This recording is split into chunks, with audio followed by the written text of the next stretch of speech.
Hello madam, మా sister 3rd month ప్రెగ్నెంట్గా ఉంది. మీకు తెలుసు కదా మేడం, తన ఫేస్కి ఏ క్రీమ్స్ వాడాలి, ఏ క్రీమ్స్ వాడకూడదు అని మిమ్మల్ని సజెస్ట్ చేయమని అడుగుతుంది. మీరేం దానికి సజెస్ట్ చేస్తారు మేడం? ఓకే. సో తేజ, ప్రెగ్నెన్సీలో కొన్ని క్రీమ్స్లో ప్రెగ్నెన్సీ సేఫ్ అయినా ఉంటాయి, కొన్ని ప్రెగ్నెన్సీ అన్సేఫ్ ఉంటాయి.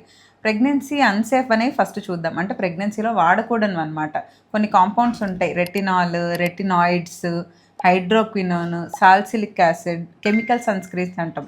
అంటే రెగ్యులర్ వాళ్ళు యూస్ చేయొచ్చు అనమాట. ఇవన్నీ వాళ్ళకి కొన్ని కండిషన్స్ ఉంటాయి, యాక్ని అని పింపుల్స్కి లేదా స్కిన్ బ్రైట్నింగ్కి, ఇలాగ ప్రెగ్నెన్సీకి ముందు నుంచి వాడుతుంటారు వాళ్ళు. కానీ ఒకసారి ప్రెగ్నెన్సీ ప్లాన్ చేసుకుంటున్నప్పుడు లేదా ప్రెగ్నెన్సీ కన్ఫర్మ్ అయ్యాక ఇలాంటివి యూస్ చేస్తుంటే మాత్రం వెంటనే ఆపేసేయాలి. కొన్ని ప్రెగ్నెన్సీ సేఫ్ ఉంటాయి. కొన్ని ప్రెగ్నెన్సీ సేఫ్ అంటే వైటమిన్ సి తెలుసు కదా నీకు, వైటమిన్ సి, నైసినమైడ్, ఇలా ఇంకొన్ని కాంపౌండ్స్ ఉంటాయి. ఇలా ఉన్నవైతే యూస్ చేయొచ్చు. ఇంకా ప్రెగ్నెన్సీ సేఫ్ ఏంటేంటి అనేది నేను ఒకసారి డీటెయిల్డ్గా కింద క్యాప్షన్లో మెన్షన్ చేస్తాను. అదొకసారి మీ సిస్టర్కి చూపించు.